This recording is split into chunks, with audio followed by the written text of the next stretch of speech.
की या लोकांनी माझ्या मुलाला मारलं. एवढा तडपला तो, एवढा तडपला, पण या लोकांनी इलाज नाही केला. माझ्या डोळ्यासमोर तडपत होतो, खूप तडपला, पण मी त्याचं काहीच नाही करू शकले. हे मी फक्त एवढं सांगते की ह्या लोकांनी माझ्या मुलाला मारलं, शेवटपर्यंत इलाज नाही केला. तो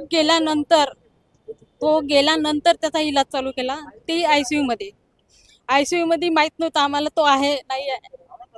फक्त ते आम्हाला जाऊ नव्हते देत. आणि नंतर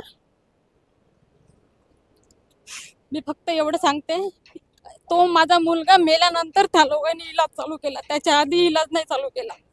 तो गेल्यानंतर त्याचा इलाज चालू तुम्ही केला. कितीदा म्हटलं की उपचार करा उपचार खूप करा? मी ते खूप वेळा म्हटलं त्या मॅडमकडे जाऊ, मॅडम माझा मुलगा उलटी करून राहिलाय, तो तडपून राहिला, त्याला अटॅकवर अटॅक येऊन राहिले होते मिरगीचे. तर ते डॉक्टर लोक म्हणत होते की याला मिरगीचा त्रास आहे का. आम्ही म्हटलं नाही, माझ्या मुलाला कशाचा त्रास नाही, कोणतीच बिमारी नाही आहे.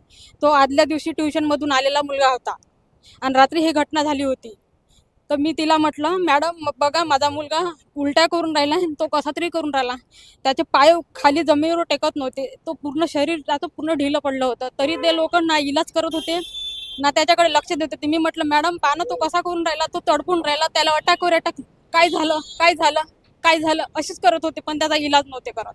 आता तुम्ही काही आहात, तुमचा मुलगा गेला इथे, मग बाकीचे लोक असतील त्यांना काय सांगायचे, ट्रीटमेंट होते की नाही? मी त्याला एकच सांगेन का इथं आणू नका. जर तुम्हाला तुमचे मुलं किंवा आपल्या घरचे जे व्यक्ती राहते त्याला जर वाचवायचं असेल तर प्लीज मी हात जोडते का इथं आणू नका. जे मी सहन केलं ह्या दवाखान्यात, माझ्या मुलाला मी स्वतःच्या डोळ्यानं बघितलं तडपताना. प्लीज तुम्ही हे इथं आणून आपला जीव नका धोक्यात टाकू. बस.